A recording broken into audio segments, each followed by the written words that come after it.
Budget પર વિધાનસભાના નેતા વિપક્ષ અમિત ચાવડાની પણ પ્રતિક્રિયા સામે આવી છે।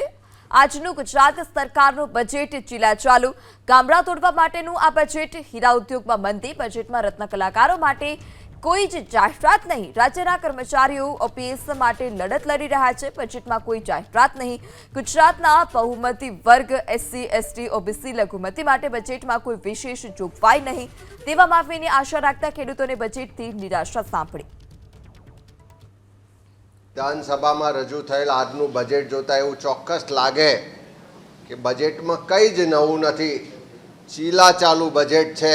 બજેટ આવશે, મોંઘવારીમાં રાહત મળશે, બીજા રાજ્યોની જેમ 500 રૂપિયામાં ગેસનો બોટલ મળશે એવી આશા રાખીને બેઠેલી ગુજરાતની ગૃહિણીની આશા આજે ઠગારી નીવડી છે। યુવાનોને આશા હતી કે ભરતીઓ થશે, રોજગારી વધશે, ફિક્સ પગારને કોન્ટ્રાક્ટ પ્રથાથી, આઉટસોર્સિંગથી જે શોષણ થઈ રહ્યું છે એ શોષણ દૂર થશે, સમાન કામ ને સમાન વેતનનો અધિકાર મળશે, પણ એ ગુજરાતના યુવાનોની આશા પણ ઠગારી નીવડી છે।